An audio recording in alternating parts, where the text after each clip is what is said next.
감사합니다. 우리 늘 하듯이 하트, 그리고 제 따라하는 겁니다.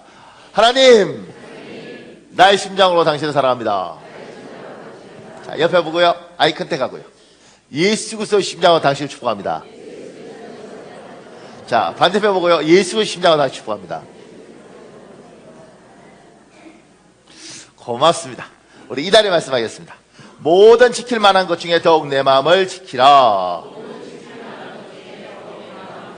생명의 근원이 이에서 남이니라. 잠언 4장 23절 말씀. 성령 하나님, 나의 마음과 생각을 지켜 주옵소서. 하나님이 나를 사랑한다는 것을 믿는 믿음을 지켜 주옵소서. 나의 미래가 복될 것이라는 소망을 지켜 주옵소서. 가족과 교회와 대한민국을 향한 나의 사랑을 지켜 주옵소서. 예수님의 이름으로 기도합니다. 아멘. 반드시 여러분의 선포대로 될 줄 믿습니다. 오늘 에베소서 1장 4절은 굉장히 중요합니다. 창세 전에 하나님이 우리를 예정하시고 자기 자녀를 참으셨다. 이 이야기를 좀 하겠습니다. 제가 이렇게 적어놨습니다. 사람은 모두 같은 사람이지만 다른 생각과 다른 성격을 가지고 이 세상에 태어납니다. 이제 이렇게 문화인류학에서 다룰 때 우리 민족을 호모지니어스 컬처를 가진 민족이다 이렇게 이야기를 하더라고요. 근데 이제 요 단어가 굉장히 의미가 있더라고요. 왜 의미가 있냐면 전 세계 많은 나라들은 민족이 이렇게 섞여서 삽니다. 근데 우리 민족은 이 한반도라는 곳에 요 민족이 이렇게 그대로 보존되어 있는 아주 특별한 거죠. 색깔들이. 그래서 우리 민족만이 가진 어떤 아주 독특한 색깔들을 가지고 있고, 그리고 그런 문화들 때문에 우리하고 다른 종류에 대한 이해가 좀 달라요. 다른 민족하고 달리.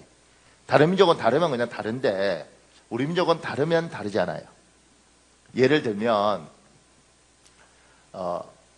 옛날에 이렇게 손 이야기할 때 이게 오른손 쓰면 오른손잡이, 지금 왼손 쓰면 왼손잡이 그러잖아요. 근데 제가 잘할 때는 오른손을 오른손잡이라고도 그러지만 바른손잡이라고 그랬습니다. 요게 제가 놀라는 게 뭐냐면 요 용어를 모르는 사람 모르더라고요. 김소영 집사 지금 40이지? 39? 미안하다 미안해. 뭐 승질을 내. 눈빛이 김소영 집사 바른손잡이 알아 몰라? 모르지? 놀랍더라고요. 이게 40살부터 알아요. 40살 중에 했던, 진짜요. 40살이잖아. 39이야? 오늘 많이 힘든데. 집사님 알아 몰라? 모른다 그러겠지요. 그렇죠. 그러니까, 제가 잘할 때는 이건 오른손잡이, 왼손잡이가 아니고요. 이건 바른손잡이였어요. 그래서 왼손을 쓰면 뭐요? 왜 그래? 이렇게 때려요. 왜냐면, 바른손이고 바르지 않은 손이에요. 그러니까 그러니까 오른손잡이를 바른손잡이라고 말하는 것 자체가 문제가 있는 거죠. 그럼 왼손은 다 상태가 안 좋은 거예요. 그러니까 오른손을 쓸 수도 있고 왼손으로도 쓸 수도 있는 거죠. 이건 문화적 차이예요. 문화적. 뭐냐면 미국 사람들은 이 왼손잡이들 많잖아요. 그러니까 왼손잡이도 되고 오른손잡이도 되는데 오른손잡이만 바른 손이고 이건 바르지 않은 손이기 때문에 왼손으로 밥을 먹으면 어렸을 때 어떻게 해요? 때렸죠. 여러분 안 맞고 잘하셨군요. 때렸어요. 왼손으로 밥 먹냐고. 그래서 왼손으로 태어나도 오른손을 써야 됩니다. 왜냐면 이게 바른 손이기 때문에. 이게 뭐냐면 이것만 맞는 문화고 이러지 않는 것들은 용납이 안 되는 문화예요. 쟤는 키가 모자란데. 안 들어보셨습니까? 쟤는 키가 모자란데. 아니 키가 그냥 작은 애가 있고 큰 애가 있지 왜 키가 모자라냐고. 뭘 모자라기는. 작게 태어난 것도 서러운데 쟤는 키가 모자란데, 그러니까 뭐가 부족한 인간으로 취급당하는 거잖아요. 그러니까 유전자적으로 적게 아담하면 아담한 대로, 크면 큰 대로. 근데 키가 모자란 사람이 있는 거예요. 그러니까 졸지에 조금 서러운데 모자란 인간이 된 거죠. 이게 뭐요? 우리가 가지고 있는 문화라는 건 같은 민족이 같은 언어와 같은 피부색을 가지고 같이 있었기 때문에 요거하고 다른 것에 대해서는 굉장히 거부감이 있습니다. 그래서 우리는 다르다는 말보다는 틀리다는 말을 많이 써요. 우리 동네 아니야, 쟤 틀려. 이렇게. 쟤는 우리 동네 아니고 저 동네야. 이래야지. 쟤 우리 동네 아니야, 틀려. 쟤 우리 학교 나서 아니야, 다른 학교 나서 틀려요. 쟤 우리하고 틀려. 이렇게. 틀리는 것은 맞다. 이렇게 이야기 되는 것이고, 저건 다른 거죠. 그러니까 이게 우리가 가진 색깔이 이걸 용납해야 돼요. 그러니까 지금 한국 사회에서 얼마 전까지 그런 거 있잖아요. 아침형 인간은 뭐요? 좋은 인간이에요. 저녁형 인간은 어떤 거요? 태폐적인 인간이 되는 거예요. 근데 어떤 사람은 유전자적으로 아침에 잘 일어나도록 태어나고 어떤 사람은 저녁이 맞는 사람이 있어요. 그러니까 좀 더 이성적인 사람은 아침이 맞고요. 감성적인 사람은 저녁이 맞아요. 그러니까 제가 이제 아이를 낳아보면서 큰 복은 뭐냐면 우리 큰애는 아침형 인간입니다. 고등학교 때까지 얘는 일찍 자고 일찍 일어나더라고요. 대학생이 되는 동안 저녁형 인간이 되더군요. 새벽에 들어가고 뭐 친구들하고 놀아야 되니까. 근데 아침에 그러니까 일찍 자고 일찍 일어나요. 그러니까 어렸을 때 한 6시 몇 분 되면 그냥 일어나더라고요. 그리고 저희 둘째는 저녁형 인간이에요. 그러니까 잠을 못 들어요. 새벽 1시까지 잠이 안 온대. 그러니까 억지로 재워야지. 그러지 않으면 잠이 안 오는 거예요. 그리고 아침은 늦게까지 자고. 근데 또 재밌는 게 있습니다. 큰애는 아침에 일어나면 그냥 웃으면서 일어나요. 그러니까 피곤하면 이제 힘들겠지만 보통은 그냥 웃으면서 일어나요. 둘째는 아침에 일어나면 일단 기분이 나빠. 그러니까 왜냐면 그냥 기분이 나빠요, 얘는 세상이 밝아. 얘는 세상이 잿빛이야. 어두워. 왜냐면 그냥 그렇게 태어난 거예요. 그리고 제가 가만히 보니까 큰애는 저희 집 사람을 많이 닮아요. 저희 집 사람은 아침에 인간이고 전 저녁에 인간이고. 그렇게 태어난 겁니다. 그러니까 이거는 잘못되고 잘되고가 아니라 그냥 다른 종류예요. 그리고 이런 사회가 발달되면 다른 종류를 인정하고 같이 사는 거죠. 그러니까 부부 사이 왜 힘든 줄 아세요? 이걸 인정 못 하는 거예요. 저는 이렇게 바깥에 나갔다 오면 오자마자 좀 누워 있어야 됩니다.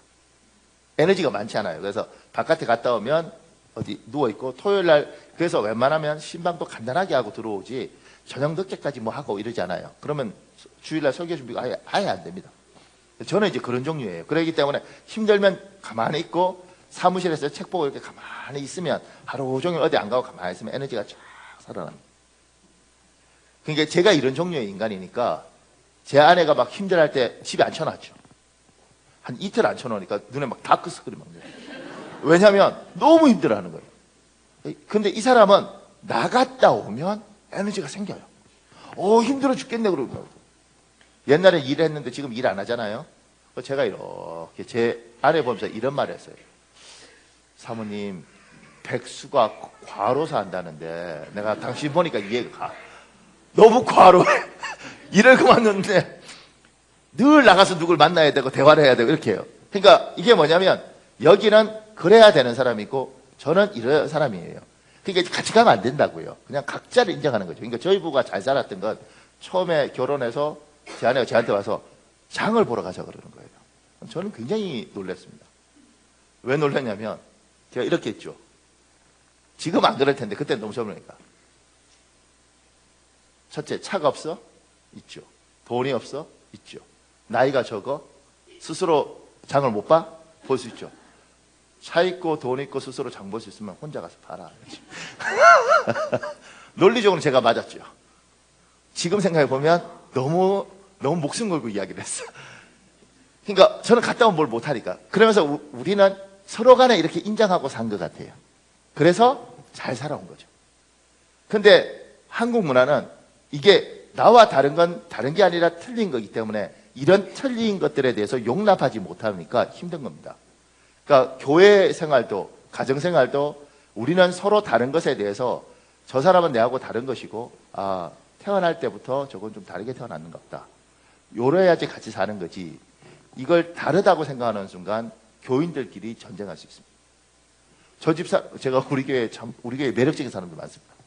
그 어떤 집사는 웃을 때 이렇게 이렇게 웃어요. 어떤 집사 요 사람들이 차 타고 같이 가면요 분위기 좋았습니다. 반응이 아주 그냥 끝내줘요. 그리고 내가 놀랬던 건 뭐냐, 반드시 박수를 치고 웃어요. 그리고 박수 치고 웃다가 흥분한 발을 굴러요. 이렇게. 그런 분위기 좋습니다. 그런데 그러지 않은 사람도 있어요. 그 속으로 웃어. 재미 하나도 없죠. 그러면 요 사람이 볼 때 이 사람은 좀 그래요. 근데 요 사람이 볼 때 요 사람도 좀 그래요. 쟤는 너무 나대는 것 같아. 그냥 같이 사는 겁니다. 그러니까 사랑하는 여러분, 예수 믿고도 굉장히 힘들게 살 수 있는데 서로 다른 것들을 틀릴 일 있다고 말하지 말고 다른 걸 인정하고 그렇게 사시는 복이 있길 예수님 이름으로 축복합니다. 이거 큰 거예요.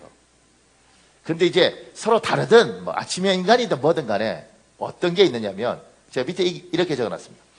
모두에게 적용되는 것은 어떤 종류의 사람이든 간에 세상살이가 고단하다는 것입니다. 여러분 인생 고단합니다.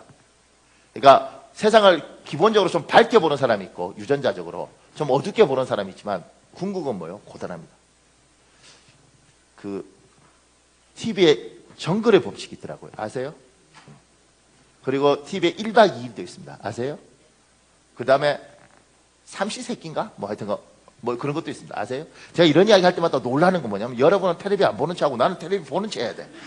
나는 어쩌다 한 번밖에 안 봤는데 나는 한 번 본 거 갖고 막 본체 해야 되고 여러분은 왠지 안 본 것 같아서 나는 타락한 거 같고 여러분은 깨끗한 거 같고 뭔가 좀 문제가 있는데 제가 이제 그걸 한 번씩 보고 놀라는 게 있어요. 뭐냐면 정글의 법칙이 아니고 제가 보니까 새끼 먹기 위해서 프로그램 내내 먹을 것 찾아다니더군요.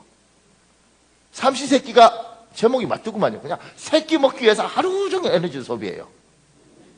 1박 2일도 똑같더군요. 그러니까 복불복하면서 결론은 뭐냐면 인간들이 이 땅에서 먹기 위해서 지금 여러분과 나야 그냥 가서 햄버거 이렇게 사 먹으면 되지 이런 구조를 갖추고 있어서 그렇지 사실 여러분과 내가 이 구조가 깨지고 나면 우리는 새끼 먹기 위해서 하루 종일 살아야 되는 인생이에요. 여러분과 내 인생은 뭐요? 새끼를 먹기 위해서 하루 종일 해서 새끼를 배불리 못 먹는 어쩌다가 한 끼 배불리 먹고 두 끼는 그저 그렇게 먹는 그 고단한 인생이라는 거예요. 나하고 다르든 말든 간에 모든 인생이 고달파요. 힘이 듭니다. 근데 재밌는 글이 하나 있더라고요. 정재찬이라는 사람이 쓴 글인데 한양대 국어교육과 교수예요. 그 사람이 이 책을 읽으면 공대생도 신이 된답니다. 다음 시를 조용히 소리내어 읽어보라. 언제부턴가 갈 때는 속으로 조용히 울고 있었다. 그런 어느 밤이었을 것이다. 갈 때는 거의 온몸이 흔들리고 있는 것을 알았다. 바람도 달빛도 아닌 것. 갈 때는 저를 흔드는 것이 제 조용한 울음인 것을 까맣게 몰랐다. 산다는 것은 속으로 이렇게 조용히 울고 있는 것이라는 것을 그는 몰랐다. 신경님의 갈 때가 운다. 그것도 소리내어서가 아니라 나직히 흐느껴 운다. 흐느껴 울어본 사람은 누구나 다 알겠지만 흐느껴 울다 보면 정말이지 자신의 의지와 무관하게 몸이 흔들린다. 차라리 통곡하면 당장은 몹시 흔들려도 곧 평안이 찾아오련만 흐느낌은 그런 종류와는 거리가 멀다. 갈 때의 울음은 어느 날 갑자기 찾아오는 폭풍 같은 통곡이 아니라 벌판에 나부끼는 바람처럼 흐느낌의 형태로 지속된다. 이때 조용한 울음은 남이 알아차리지 못할 만큼 조용한 정도가 아니라 때로는 너무 조용해서 자기 자신도 자기가 울고 있다는 사실을 눈치채지 못할 정도로 조용한 울음이다. 실제로 우리는 삶이 비애라는 사실을 자주 잊고 산다. 그러나 어느 밤이 찾아오면 비로소 고요한 침잠과 성찰의 시간이 오면 그때야 깨닫는다. 산다는 것은 슬픈 것이다. 힘든 것이다. 허무한 것이다. 제가 같은 남자로서 참 이 사람 글 잘 쓰더라고요. 그리고 이 신경림 씨의 갈 때가 흔들리는 게 바람 때문에 흔들리는 게 아니고 자기가 울면서 몸이 떨리니까 흔들린다고 이제 해석하는 거죠. 왜 우는가? 인생이 그렇게 힘이 든다. 이겁니다. 그러니까 여러분과 내가 이 땅 살면서 인생이 누가 뭐래든지 간에 나보다 저 사람이 좀 더 좋은 차를 타고 좀 더 큰 집에 살고 나보다 좋은 학교를 나왔을 뿐이지 모든 인생은 고단합니다. 힘들어요. 그래서 사람은 제가 고민에 이렇게 적어놨습니다. 고단한 세상살이에서 사람은 쉼을 찾습니다. 그래서 어떻게 해요? 어떤 안수 집사님이 저한테 그러더라고요. 옛날에 제가 전도사 할 때. 집사님 이번에 왜 교회 안 오셨어요? 골프 치러 갔대. 안수 집사인데. 그러면서 그러더라고요. 필드에서 탁 치면 초록색의 하얀 게 쫙 날아갈 때 목사님 그거 안 쳐보면 몰라요. 이거 복잡해요. 왜냐면 안수 집사잖아. 근데 인생이 너무 힘들고 피곤한데 어디에서 쉼을 찾는 거예요? 어디서 찾아요? 이 사람 골프에 찾은 거죠. 사람들이 취미생활을 왜 하는가? 인생이 고단해요. 살고 싶어. 뭐라도 재미를 찾아야겠어. 그래서 바둑을 두고 골프를 하고 등산을 하고 뭘 하면서 여기서 아우 재밌어 이렇게 하는 거죠.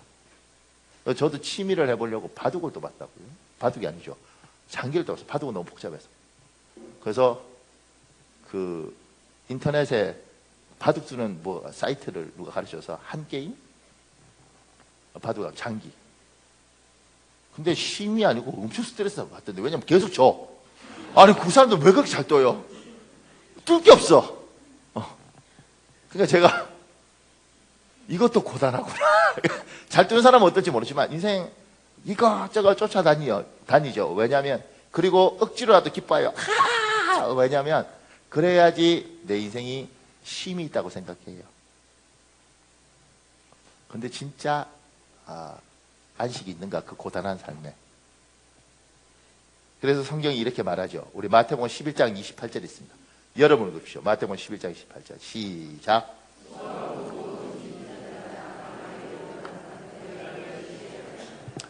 그래서 주께서 뭐라고 이야기하냐면 내게 오라 내가 쉬게 하겠다 이렇게 이야기해요.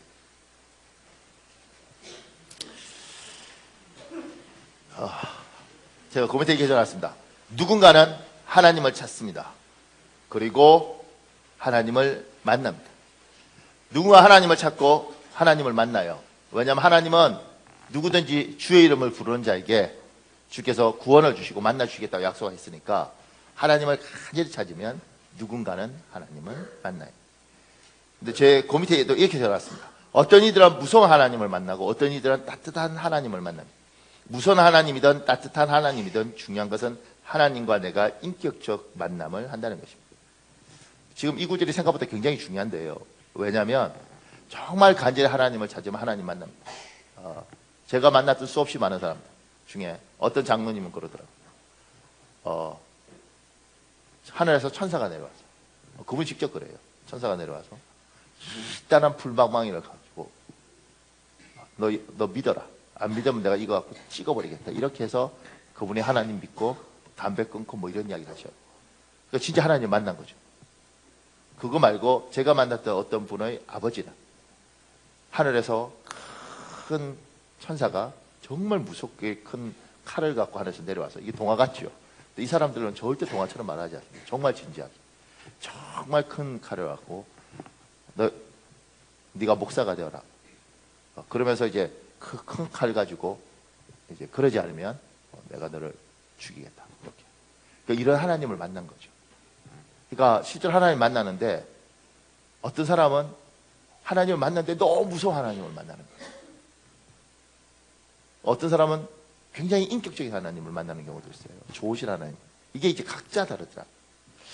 근데 굉장히 중요한 건 하나님을 만날 때 무서운 하나님이든 뭐 따뜻한 하나님이든 하나님과는 인격과 인격이 만나야 되는 겁니다. 이게 왜 중요하냐면 제가 이제 여러분 이렇게 와서 하나님 찾으면서 하나님 만난 사람도 있어요.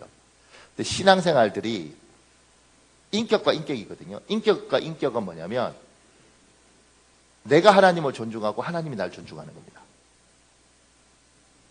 자식 교육이 왜 망가지냐면 내가 얘를 인격으로 대우하지 않고 얘가 날 인격으로 대우하지 않아서 부모 자식 간의 관계가 깨지는 거예요.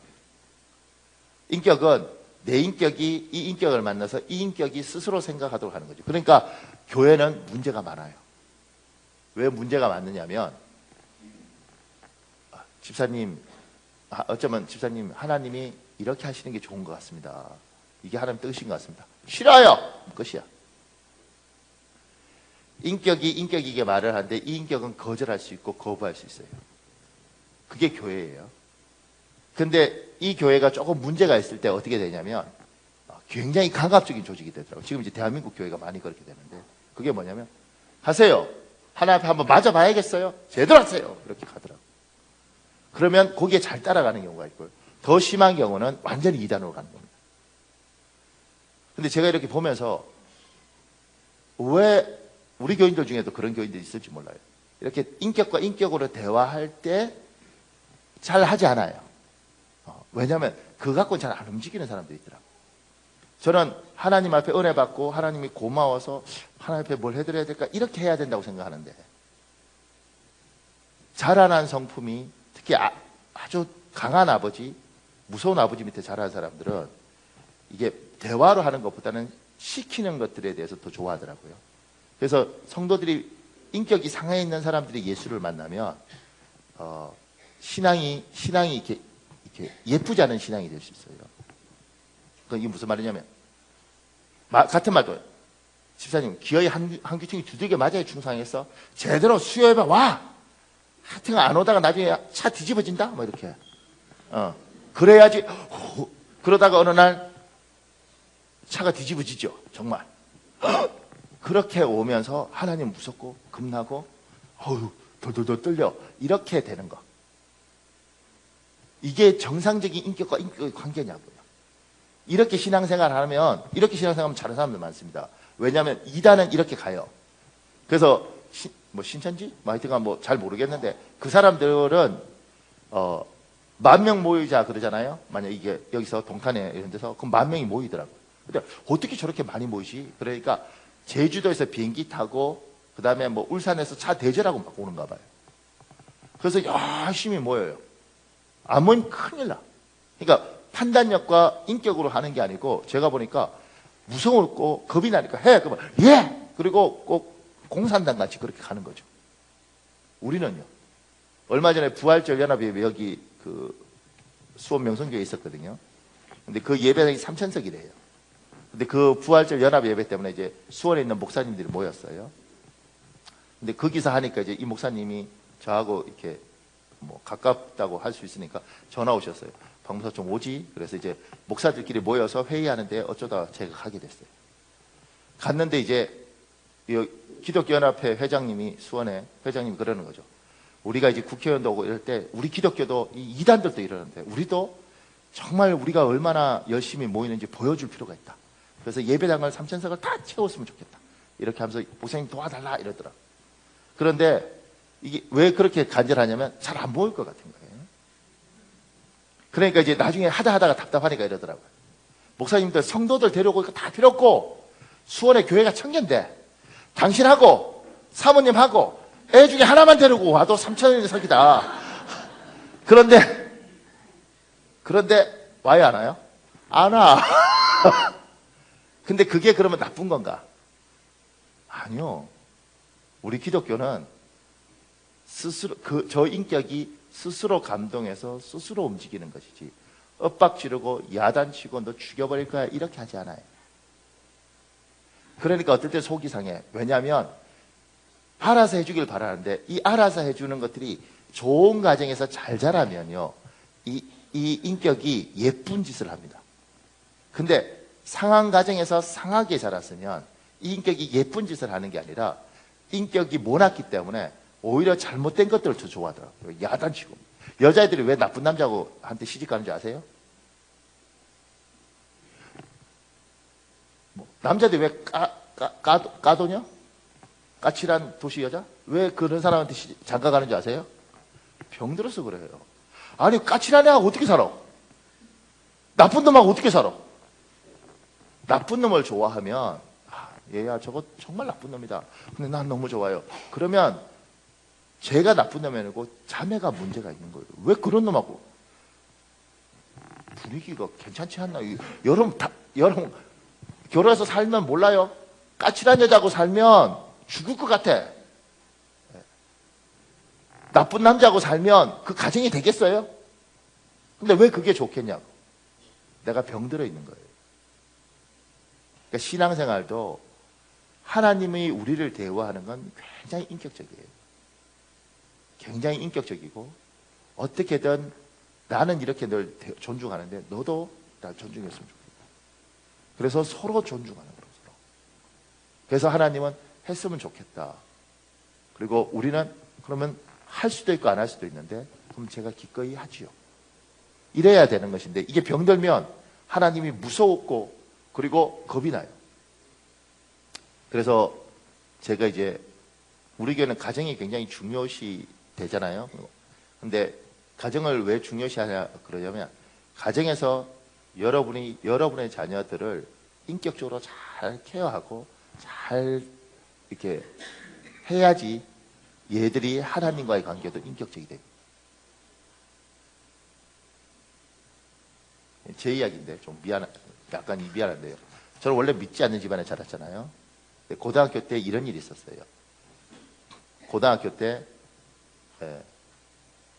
제가 글을 써서 이제 굉장히 좋은 상을 받았어요.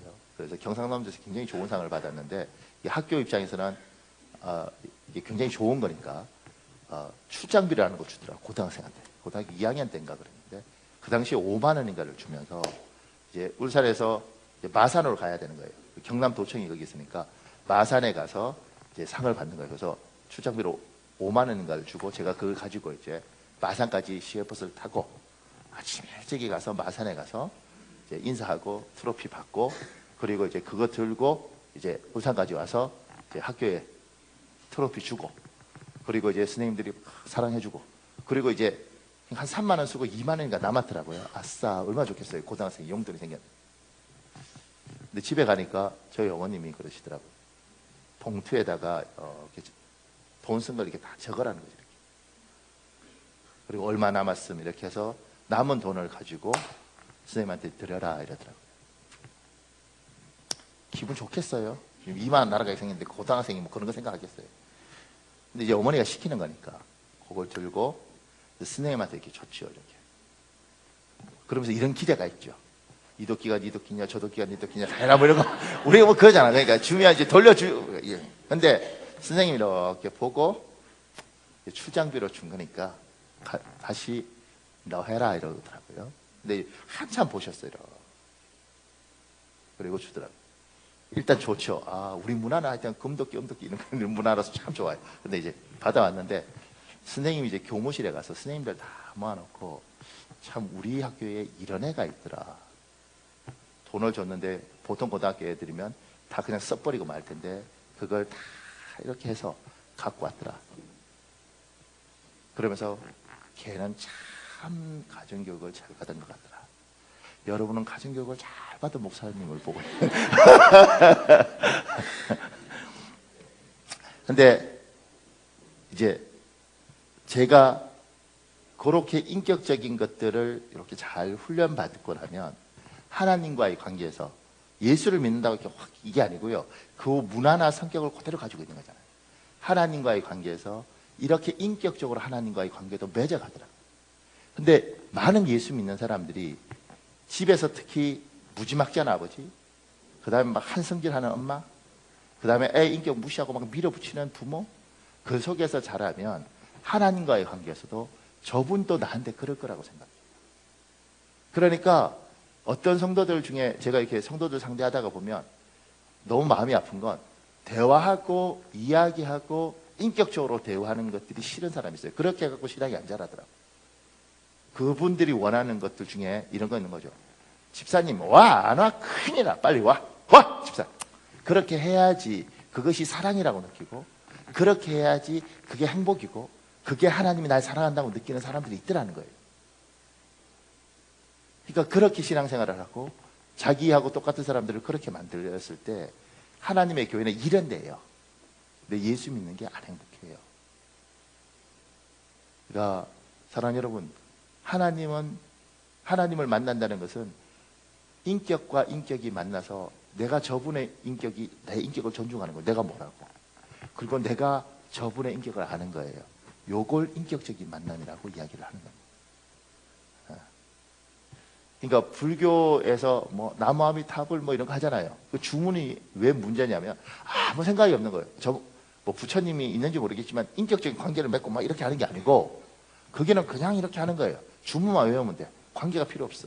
근데 우리는 이분하고 관계를 맺는 거예요. 관계를. 그 밑에 제가 이렇게 적었습니다. 하나님을 인격적으로 만난 사람은 반드시 전도에 대한 부담을 가집니다. 우리 고린도전서 9장 16절에 있습니다. 여러분 읽으십시오. 시작.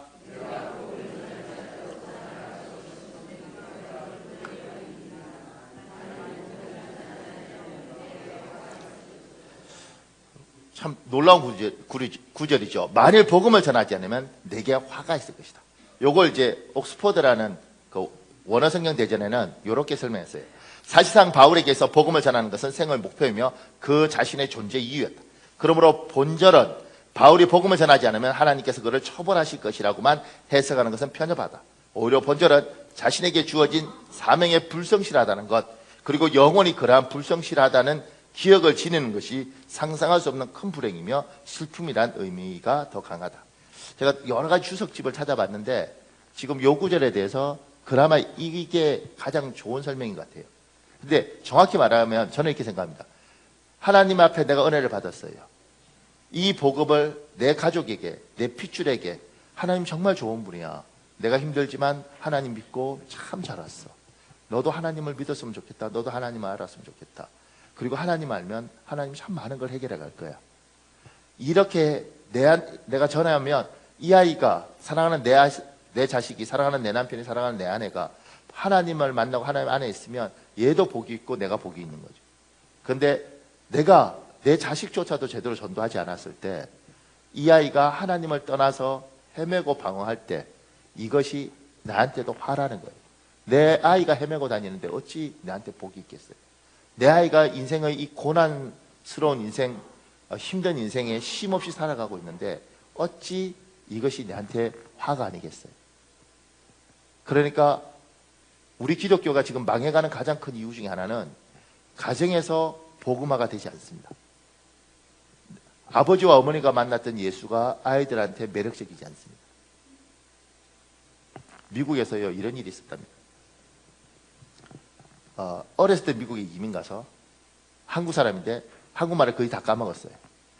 그런데 한국 교회를 다니면서 한국 여자하고 결혼해서 다시 한국말을 배우고 있는 집사가 있었던 거예요. 나이 40 넘었는데.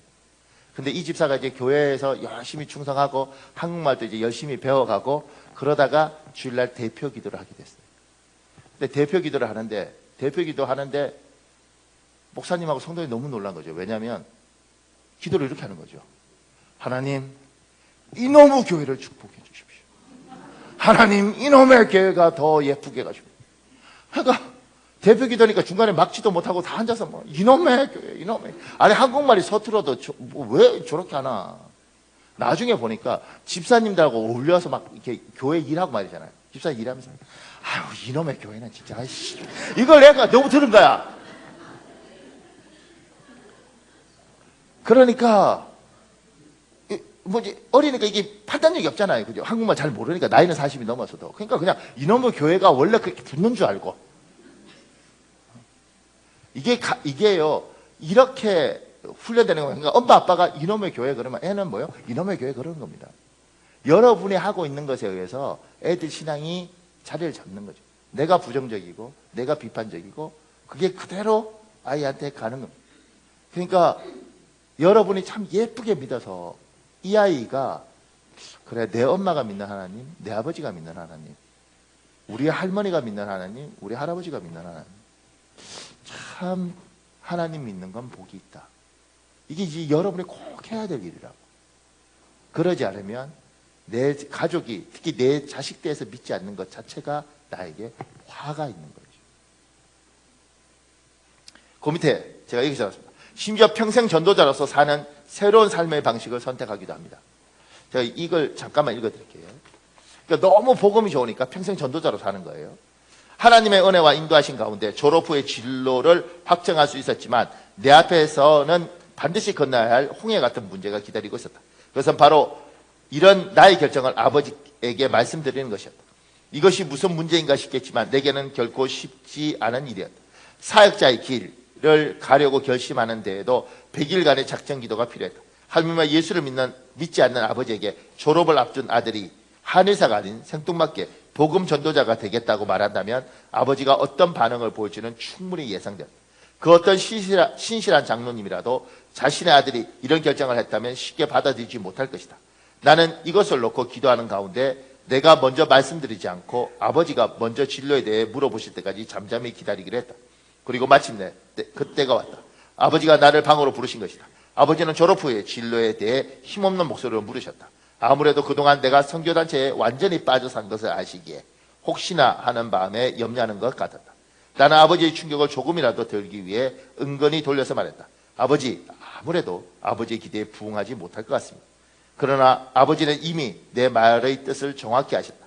이튿날 아버지는 아무 말씀도 없이 호련히 집을 나가셨다. 그동안 나는 선교단체에서 별나게 신앙생활을 하며 집에서 쫓겨나기를 밥 먹듯 했기 때문에 이번에도 쫓겨날 각오를 단단히 하고 예전처럼 잠시 집을 나갔다가 아버지의 화가 누그러질 때쯤 슬며시 들어와 아버지의 비위를 맞추면 이 위기를 잘 넘기라 생각했다. 하지만 이번에는 상황이 달랐다. 아버지가 직접 집을 나가셨기 때문이다. 전혀 예상 밖의 상황에 부딪히자 나는 당황하지 않을 수 없었다.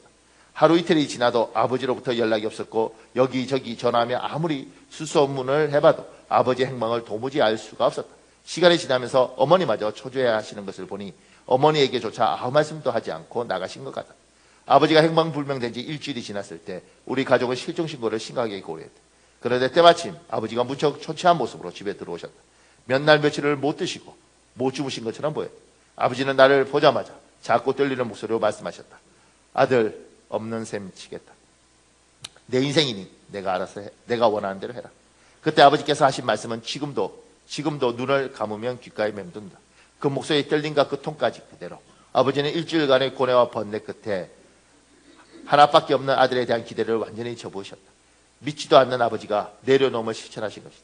심지어 아버지는 내게 차라리 정식으로 신학교에 가서 목회자가 되는 것이 어떻겠냐고 권유하셨다. 사실 아버지는 거의 자포자기하신 듯했다. 아버지는 그동안 나를 집에서 쫓아내기도 하고 등록금을 내주지 않겠다고 협박하기도 하셨다. 한 번은 선교단체를 직접 찾아가 리더십과 은성을 높이며 싸우기도 하셨다. 그러나 그 어떤 방법으로도 하나님께 완전히 붙잡힌 아들의 고집을 꺾을 수 없었고 결국 아버지가 염려했던 최악의 상황, 즉 졸업을 앞둔 아들이 한의사의 길을 포기하고 복음 전도자가 되겠다는 폭탄선언에 망연자실해서 해져서 모든 것을 내려놓으신 것이다. 그날 밤 나는 밤새 뒤척이며 한없이 흐느끼기만 했다. 자식에 대한 최소한의 기대마저 내려놓아야 하는 아버지의 심적 고통을 모르는 바 아니었고 그렇다고 해서 내가 아버지 하나님 앞에서 가기로 작정한 복음 전도자의 길을 포기할 수도 없었기 때문이다. 부모님의 마음에 감당하기 힘든 상처와 아픔을 안겨드린 것 같아 내 마음은 한없이 무거웠다. 잠 못 이루며 번민의 시간을 보내고 있을 때였다. 그 순간 하나님은 마가복음 10장 29절 30절 말씀을 통해 나를 찾아오셨다. 내가 진실로 너에게 이르노니 나와 복음을 위하여 집이나 형제나 자매나 어머니나 아버지나 자식이나 전토를 벌인 자는 현세에 있어 집과 형제와 자매와 어머니와 자식과 전토를 100배나 받되 박해를 겸하여 받고 내세의 영생을 받지 못할 자가 없느냐. 예수님을 믿어도 누구나 이렇게 살지는 않는다. 그러나 우리가 복음을 위해 살고자 하면 아브라함이 본토 친척 아비의 집을 떠날 때 겪은 동일한 아픔을 우리도 감내해야 한다. 하나님은 이 말씀을 통해 내 안에 부르심의 소망과 영생에 대한 확신을 더욱 새롭게 부어줍니다. 하나님 믿고 너무 좋으면 하나님 길 가게 돼 있습니다. 근데 이 사람은 이제 굉장히 좋은 한의대를 나왔는데 그러니까 아버지가 믿지도 않는데 아들이 선교사로 가겠다 그랬으니까 나중에 이제 이스라엘 선교사로 가요. 근데 얼마나 힘드셨겠어요. 근데 제가 이 이야기를 읽어드리면서 무슨 이야기를 하려고 하느냐면 그 밑에 제가 이렇게 적어놨습니다. 전도자로서 사는 것과 목회자로서 사는 것은 많이 다릅니다. 이게 무슨 말이냐면 우리들 중에 이제 하나님의 은혜를 알고 그 다음에 하나님을 만나고 하나님 통해서 안식을 얻고 이 복음이 정말 소중하다는 걸 알고 전도하는 것도 좋아요. 그리고 이제 그게 너무 뜨거워서 목회자가 되는 경우도 있습니다. 저처럼. 그런데 이게 전도자와 목회자는 좀 다르다는 것들을 성도들이 구별할 필요가 있을 것 같아요. 이게 분별이 안 되니까 너무 많은 성도들이 목회자의 길로 와버려서 이게 맞지 않는데 온 사람들도 많은 거예요. 예를 들면 제 같은 경우에 이제 청년 때 이제 신학대학원을 들어갔어요. 그러니까 저희 장로님이 묻더라고요. 뭐 목사님 된다는데 왜 목사님 되려고 그래요? 저는 성경 읽고 기도하는 게 너무 좋습니다. 그러니까 그 장로님이 이렇게 말하시더라고요. 장로야 장로. 그때 굉장히 놀랐습니다. 나는 그렇게 성경 읽고 찬송하고 기도하는 게 너무 좋으면 그냥 목사가 되는 줄 알았어요. 근데 이분은 뭐라고 이야기하냐면 그러면 장로해. 뭐로 목사해? 이렇게 하더라고요. 여러분 중에도 이해가 안 가는 분이 있군요. 여러분이나 나나 하나님 다 사랑해요. 그러니까 누가 하나님 더 사랑하는지는 모르는 거예요. 목사니까 더 사랑하다 그러지 않습니다. 여러분들 중에 진짜 어려운 가운데 여기 와 있는 사람도 있고 예배 드리는 사람도 있습니다. 그러니까 하나님은 하나님 입장에서 볼 때 제가 목사이기 때문에 더 사랑하는 것처럼 일반인은 생각할 수 있지만 제가 더 사랑할지 여러분이 사랑할지는 몰라요. 그런데 하나님 사랑하는 거하고 목회자가 되는 거하고 달라요. 뭐냐면 목회자는 사람을 상대하고 사람과 대화하고 사람을 바른 길로 인도하잖아요. 근데 언어적으로 전달력이 너무 떨어지는 사람은 목회자가 되면 나도 힘들고 여기도 힘든 거잖아요. 하나님 사랑하는 거하고 그 길을 가기 위해서 이 사람이 가져야 될 거하고는 다르다는 거예요. 이게 구분이 안 되면 옛날에는 믿음 좋으면 무조건 다 목사 만들고 선교사로 만들었어요. 그러니까 하나님 사랑하니까 그 길을 간 거죠. 그리고 너무 많은 사람이 불행해진 사람 많습니다. 저 같은 경우도 선교사를 할까 생각을 했었어요. 필리핀에 2년 있는 동안. 그래서 이제 필리핀 현지 교회 매주 영어로 설교하고 뭐 이렇게 했단 말이에요.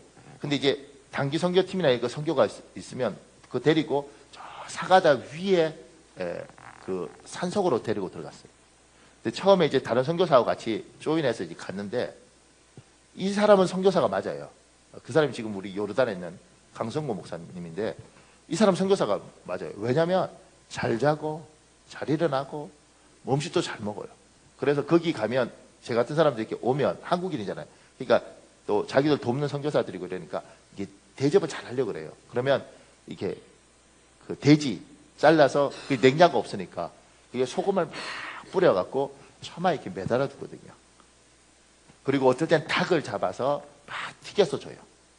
근데 놀라운 건 뭐냐면 이 소금에 막 절여둔 걸 이제 이렇게 대충 이렇게 뭐 삶아서 주잖아요. 돼지 요만한 건데 이분은 그거 뜯어 먹더라고요. 저는 이게 반찬을 준 거니까 먹고 안 뜯어지거든요.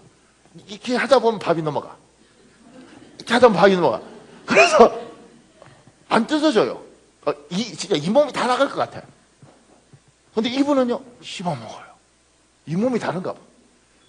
전에는 닭을 튀기면 우리가 생각할 때 우리가 여러분과 내가 먹는 닭은 이건 닭이 아니에요. 이건 그냥 닭처럼 생긴 걸 우리가 먹는 거지. 왜냐하면 이게 진짜 익지도 않은 닭 이게 살이 제대로 되지도 않은 거잖아요.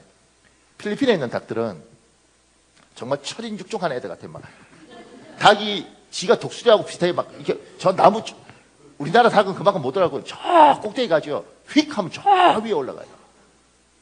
처음에는 무슨 닭이 저렇게 거의 반 날아요.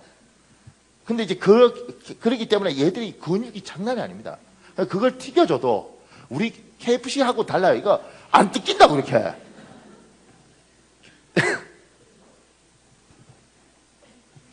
그러다가 나중에는 이렇게 보고 있으면 얘들은 진짜 귀한 거 줬잖아요. 뭐가 될 거 아니겠어요. 근데 선교사가 와서 안 먹고 놔두는 거지. 안 먹는 게 아니야. 침은 다 묻었다고. 근데 안 뜯기는 거 어떡해. 저는 못하겠더라고요. 그러니까 하나님의 영광에서 내가 선교사로 갔으면 나 이미 죽었을 거예요. 그러니까 하나님을 사랑하는 거하고 그리고 목회자가 되는 거하고 다르다고요. 그래서 노래방에서 노래 잘하는 사람도 있잖아요. 그죠? 뭐 이런 사람들이 노래 잘하니까 가수하라 그러는데 가수하고 그 다음에 노래방에서 노래 잘하는 거하고는 다른 거예요. 어떤 분이 그런 이야기 하더라고요. 자기가 고등학교 때도 너무너무 웃기고 대학교 때도 너무너무 웃겨서 애들이 개그맨 하라 그래서 개그맨이 됐다는 거예요. 시험을 쳐서. 그래서 개그맨이 됐는데 이거는 내 웃기고 싶으면 웃기고 웃기기 싫으면 안 웃겨도 되는데 개그맨이 되니까 돈을 받고 어떤 상황이든 사람을 웃겨야 되잖아요. 어느 날 아버님이 돌아가셨는데 장례 치르고 그 다음날 이게 돈 받고 행사를 진행해야 되는 거예요. 막 사람 웃기면서 생각해야 돼요. 내가 지금 장례 치르고 와서 이게 무슨 짓이냐. 이게 직업이에요. 직업하고 취미하고 다르다고. 그러니까 여러분이 하나님 많이 사랑하고 하나님을 알고 그 은혜가 너무 고마워도 목회자로서 선교사로서 그 길이 있는 사람은 그 길을 가고 그게 안 맞는 사람들은 하나님을 사랑하고 그 다음에 전도자로 살라는 거죠. 내 주위에 있는 사람들한테 예쁘게 전도하고 하나님 믿으라고. 근데 이게 헷갈려 버리면 불행해집니다.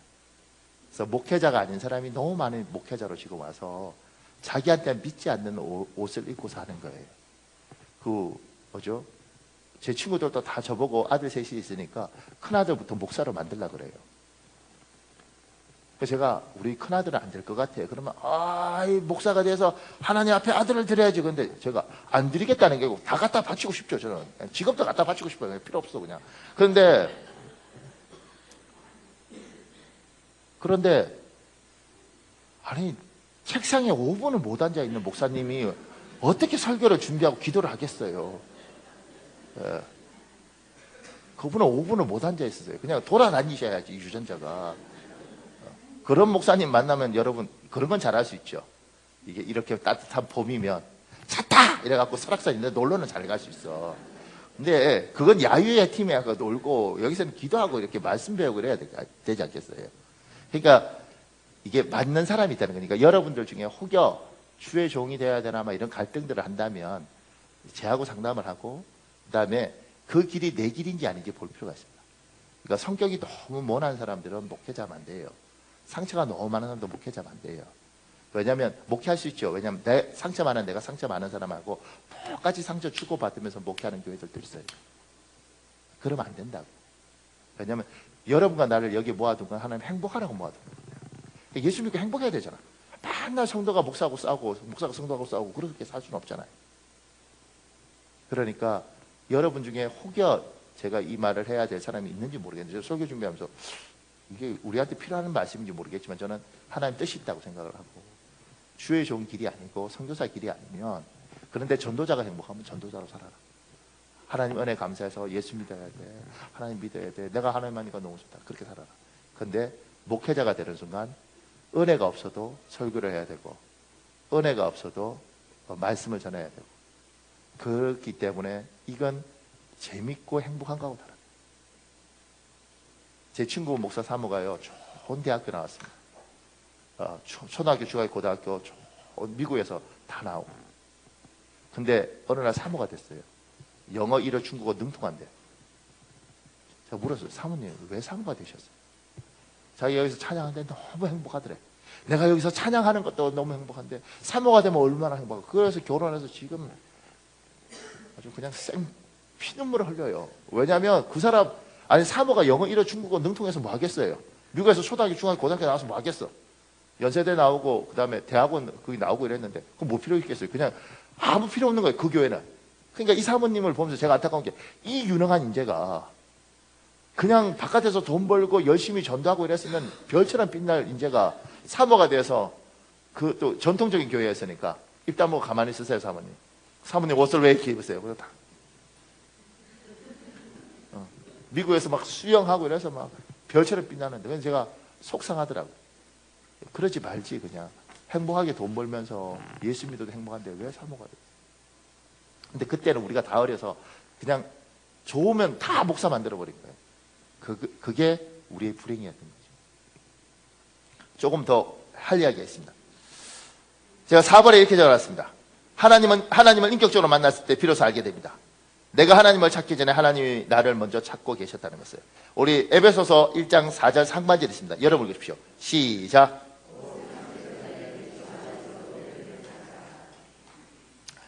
창세전에 여러분과 내가 왜 이 자리에 있는가? 우리가 왜 예수를 믿는가?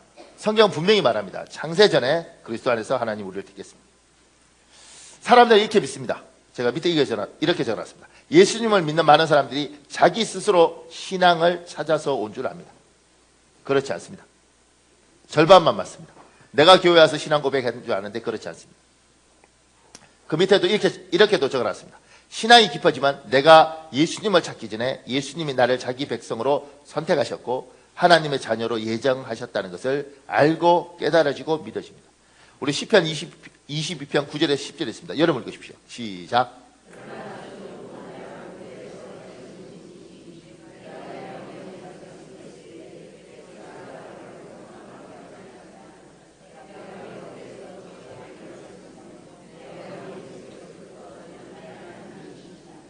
하나님이 내 어머니 뱃속에서부터 주는 나의 하나님이에요. 그러니까 하나님이 창세전에 우리를 선택했고 어머니 뱃속에 있을 때부터 하나님 선택했어요. 이게 뱃속이라고 됐는데 영어로 mother's womb이에요.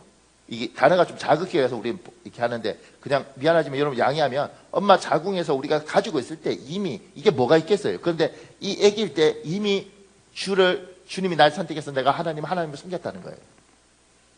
그러니까 하나님이 여러분을 하나님의 백성으로 선택한 건 창세전에 엄마 뱃속에 있을 때부터 착상될 때 이미 하나님은 너는 내 거다 이렇게 이야기를 하신 거죠. 하나님께 선택한 거예요. 그리고 우리는 지금 여기 와서 예수를 믿어요.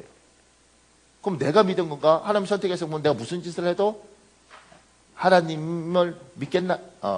내가 무슨 짓을 해도 결국은 하나님 믿게 되겠네? 여기 이제 교리적으로 좀 헷갈리는 부분인데 조금 더 설명할 부분이 있습니다. 우리가 보통 이런 질문을 해요. 나비가 꽃을 찾아, 꽃을 나비가 찾아. 이런 질문을 하죠. 많이 들어보셨죠? 몰라요? 자, 김성경 형제님. 이게 이런 거지.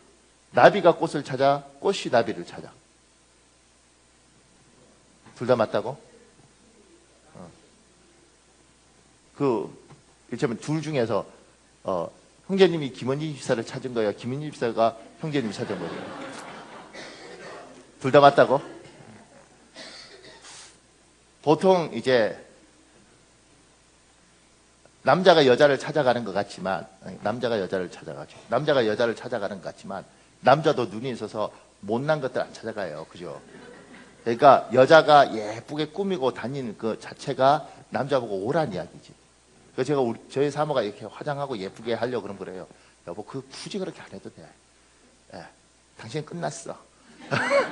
그러니까 그냥 나는 언제든지. 근데 꽃하고 나비와의 관계도 그런 거죠.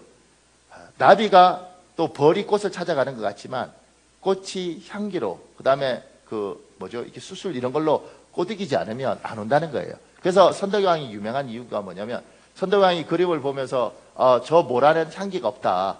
그 이야기가 나비가 안 그려져서 그건 향기가 없기 때문에 저 모라는 향기가 없기 때문에 나비가 없다. 이렇게 이야기하는 거잖아요. 기억나시지 않나요? 근데 또 나중에 보니까 모라는 또 향기가 진하다네. 뭐야 이렇게.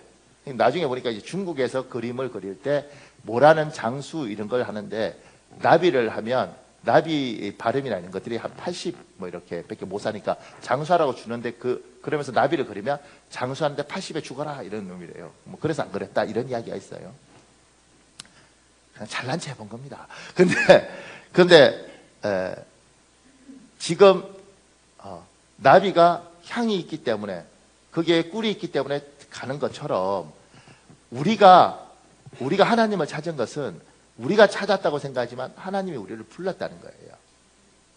창세전에 우리를 지정하시고 어머니 뱃속에부터 선택하셔서 내가 믿지 않는 집안에 태어났든 말든 하나님이 불러서 우리가 지금 이 자리에 와서 신앙 고백을 하는 것이죠. 그런데 이제 하나 더 생각해야 될 게 있습니다. 우리 로마서 10장 10절에 있습니다. 여러분 읽으십시오. 로마서 10장 10절. 시작.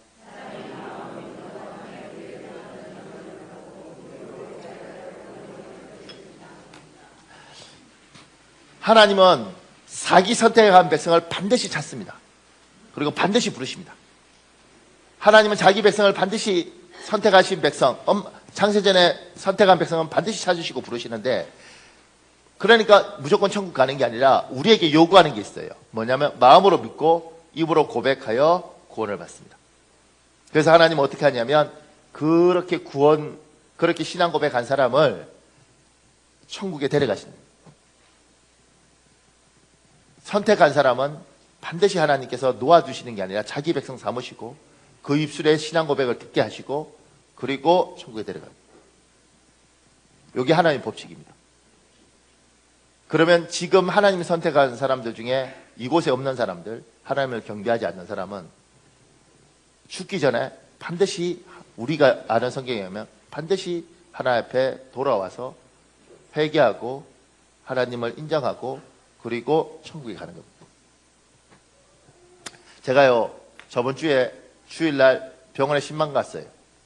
누가 아파서 신방을 갔는데 신방하고 근데 신방했는데 제가 아는 분이 그 아는 분의 동생이 목사님인데 그게 입원해 계신 거예요. 그래서 신방하고 뭐 여길 잘 아니까 제가 또 인사를 갔죠. 그래서 인사를 가서 그 여자 목사님하고 이제 여자 목사님이더라고요. 여자 목사님인데 그 병원에서는 더 이상 살 가능성이 없다. 이렇게 선고를 내린 것 같아요. 근데 이제 그분하고 이제 이야기를 이렇게 저렇게 이렇게 하고 있는데 제 뒤에 이 6인실인데 여기서 이야기하는데 요 바로 뒤에 커튼이 이렇게 쳐져 있었는데 대화하는데 뭐 기침 소리가 너무 안 좋은 거예요. 그러니까 대화를 잘 못하겠어. 그러다가 기침하다가 또 칵 하면 가래를 뱉고 그러다 아파 죽겠네 이러다가 또 가래 이렇게 하니까 대화하는데 너무 신경이 쓰이더라고요. 근데 좀 조용히 하세요 이렇게 말 못하겠어요. 왜냐면 너무 심각한 것 같아요. 상황이. 너무 고통스러워하고 그 집 아들 같은데 아들이 엄마 괜찮아요. 그러니까 너무 아프다고 그러고 뭐 어떻게 못하는 거죠. 이렇게. 나중에 들으니까 한 달 병원 입원했는데 살 가능성이 별로 없는 거예요. 그런데 하여튼 이분하고 이야기를 이렇게 하고 이제 나오는데 갑자기 여기 이렇게 6인실 중에 이렇게 대화라고 이렇게 천 쳐주잖아요. 이게 쫙 그치더니만 갑자기 그분이 목사님이세요? 그러더라고요. 예. 목사님 저 기도 좀 해주세요. 그래서 제가 교회 다니시나요? 아니요. 교회 평생 한 번도 가본 적이 없습니다. 그러면서 두 사람이 대화하는데 자기가 막 기침하고 막 너무너무 아프면서 그 생각이 들어요. 저 목사가 기도해주면 자기가 나을 것 같아요. 이게 지금 복잡한 게 뭐냐면 첫째, 우리 교인도 내한테 기도 받으러 하나. 둘째, 생전 처음 만난 사람인데 믿음도 없는데 기도해서 낫는다는 보장도 없어. 이거 어떻게 해야 되나? 이거 복잡하더라고요. 근데 어떻게 해요? 자기가 꼭 당신한테 기도 받으면 나을 것 같고 그래서 이게 뭐 꽂고 있더라고요. 이렇게. 그래서 제 따라 한번 해보시죠. 왜냐하면 우리는 마음으로 믿어 입으로 신하의 구원을 받는다니까 신앙 고백을 해야 될 거 아니겠어요. 아주 간단하게라도. 그래서 그런데 자기는 숨이 차서 못한다고 그래서 그래도 다 제 따라 하시죠. 그래서 이제 호흡기 뻗고 이제 예수님 한 분만 믿고 내가 살겠습니다. 그리고 앞으로 예수님만을 나의 주인으로 삼고 살겠습니다. 내가 이 세상 떠나면 반드시 천국에 들어갈 줄 믿습니다. 이런 고백을 했어요. 짧게. 그리고 이제 안수하고 이렇게 기도하는데 호흡이 참 차분해지더라고. 계속 기침하고 가려했는데 차분해지고 그다음에 기도하면서 참 마음에 참 안 됐다 이런 생각이 들더라고요. 만 69세 병원 나이로 한국 나이로 71세쯤 되겠죠. 그래서 기도 이렇게 하고 그다음에 이제 뭐 세류동 산다는데 뭐 전화번호 주고받고 뭐 나중에 꼭 나오면 우리 교회 인사 한번 하자고 내가 밥 사드리겠다. 그리고 이렇게 나오는데 저쪽에서 누가 목사님 저도 기도해 주면 안 돼요? 그래서 내가 이거 웬일이야 이러고 가서 이제 하고 뭐 하고 기도해주고 이렇게 나오는데 아까 전에 이 여자분이 69세 된 이분이 저하고 저희 집사람을 부르더니만 저기 목사님 잠깐만요. 그리고 그때 며느리도 있고 뭐 손주들도 있고 남편도 있고 이랬는데 그 5만 원짜리를 이렇게 해서 우리를 주더라고요. 고맙다고 그러면서 이렇게 밥 사드시라 주는 거예요. 아이고 참나. 그런데 어떻게 그래서 받았어요. 제 아내가 받고 그러면서 이분이 무슨 말을 하냐면 목사님 혹여 내가 죽더라도 내가 내 딸한테 이야기해 놓으니까 지금 이제 아직 딸이 안 왔는데 내가 딸한테 이야기해 놓을 테니까 내 장례식에 와서 목사님이 예배 드려 주십시오 이렇게 하는 거예요. 그러니까 그러면서 이제 그런 생각이 있지 않습니까? 이건 뭐지? 그러면서 제가 부목사일 때 경험이 있었어요. 어떤 경험이 있냐면 우리 권사 중에 굉장히 교회 권사님들은 너무 이렇게 고상하고 이러지 않았으면 좋겠어요. 약간 무식할 필요가 있어요. 막 밀고 들어가고 막 이런 거. 근데 이분이 이제 병원 전도에 대한 뭐가 있는 분인데, 이분이 이제 저보고 병원에 10만 갔다가, 목사님 저기 해뒀으니까 가야 된대요. 그래서 끌려가서 갔는데, 이 1인실인데 이제 굉장히 몸이 안 좋은 거예요. 막 밀고 들어가더니 이미 이야기 다 됐다 그러는데 문 열고 들어가니까 이 표정이 너무 안 좋은 거예요. 왜냐면 어저께 와서 이미 요거도 먹고 나왔는데 오늘 나 끌고 간 거지. 그러니까 이제 부인도 그러고 딸이 있었는데 딸 표정도 너무 안 좋은 거예요. 그러는데 이제 아버지가 너무 안 좋으니까 그래서 이제 이야기를 한 거죠. 이렇게 서로 간에. 그러면서 뭐라고 이야기하느냐면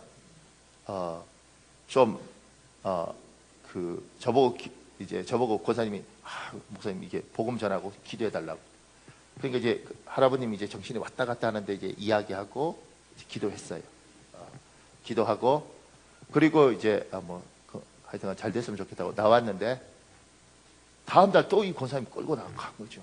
그래서 내가 또 끌려갔네. 끌려갔는데 더 안 좋아지셨어요. 그리고 딸 표정은 더 안 좋고. 근데 하여튼간에 복음을 전하고 다시 이렇게 기도하고 정신 돌아올 때 이제 다시 기도하고 진짜 오래 못 하실 것 같더라고요. 얼마. 근데 이제 그렇게 기도하면서 그 부인이 있었는데 그 부인이 이런 말을 하더라고요. 이 사람이 참 찬송가 부르면 그렇게 목청이 좋았어요. 이래. 교회 다녔던 거예요. 우리 몰랐죠 전혀. 그러면서 뭐라고 이야기하느냐면 이 사람이 젊었을 때 성가대 쓰고 예배하다가 이제 그러다가 교회를 떠났다가 몸이 너무 안 좋아져서 여기 이쪽으로 그래서 교회에서 다시 와서 기도받고 이게 나았다는 거예요. 그래서 하나님 앞에 충성할 줄 알았는데 자기들이 먹고 살기가 너무 어려워서 그래서 다시 교회를 떠났다는 거예요. 그렇게 떠나서 40년. 그러니까 이제 딸들은 아빠가 교회 다녔다는 사실도 전혀 모르는 거예요. 근데 그 40년 만에 거의 죽을 상황, 진짜 며칠 못 사는 그 상황에 무식한 권사 하나가 오고 그 다음날 목사 데리고 오고 그 다음날 목사 데리고 오면서 자기가 이게 하나님이 내 남편을 찾으시나? 이런 생각이 들더라는 거예요. 그렇게 해서 그냥 마음을 연 거지 이렇게. 그리고 이제 그 남편의 그 이야기를 해주더라고요. 그래서 하나님이 이 사람을 이 환자실에서 회개시키고 다시 신앙 고백 받으시고 천국에 데려가는 것 같다 이렇게 생각했어요. 그리고 3일 후쯤인가 돌아가셨거든요. 그리고 그 장례식장 제가 갔었어요. 이제 목회를 하면서 이거 말고도 많아요. 굉장히 많은 경우들이 있는데 하나님은 창세전에 자기 백성을 선택하시고 그 선택하신 사람은 반드시 하나님이 신앙 고백시켜서 결국은 하늘나라에 데려가더라는 거예요. 근데 마음 아픈 건 뭐냐면 좀 더 젊은 나이에 좀 더 건강할 때 좀 더 생생할 때 하나님께 돌아오면 좋을 텐데 마지막까지 세상과 즐겁게 그리고 세상의 향락을 누리다가 그렇게 살다가 나중에 병들고 죽기 바로 전에 그때 회개하고 하나님 미안합니다. 그리고 천국을 가니 이 인생이 너무 속이 상한 거죠. 천국 가서 하나님 앞에 섰을 때 너는 내가 참 그렇게 뛰어난 머리를 줬는데 너는 이 땅에서 어떻게 살았냐? 너는 원래 내 백성이었는데 제가 하나님 있는 줄 모르고 이 세상에서 내 머리 갖고 그렇게 살다가 내가 죽기 전에 회개하고 왔는데 하나님 미안합니다. 참 내가 염치가 없습니다. 그런 사람들이 참 많이 있을 거라는 거예요. 사랑하는 여러분이 아는 모든 사람들 할 수만 있다면 내 가족들은 반드시 그렇게 시간 허비하고 하나님 떠나서 살지 않고 하나님 안에 와서 하나님과 더불어 있다가 하나님이 내가 널 창세전에 선택했다. 너가 내 백성이다. 아멘 주님. 그렇게 신앙생활 하다가 천국 가는 복이 있길 예수님 이름으로 축복합니다. 그리고 제가 한 가지 더 할 말은 오늘 이 설교 준비하면서 하나님이 그런 것 같아요. 교회 안에서도 무모한 역이 있을 뿐이지 몸만 여기 있을 뿐이지 마음은 늘 바깥에 있는 사람들이 있다. 아까 전에 제가 말했던 그 사람들은 몸도 마음도 하나님을 떠나버렸고 그러다가 나중에 지치고 고생하고 너무 힘들어서 다시 죽기 전에 온 사람들이지만 교회 안에 몸만 와 있을 뿐이지 내 마음은 하나님하고 전혀 상관없는 사람들. 그들에게도 하나님이 요구하시는 거예요. 그렇게 살지 말고 돌아와라. 제대로 네가 내 백성이면 제대로 내 백성답게 살아라.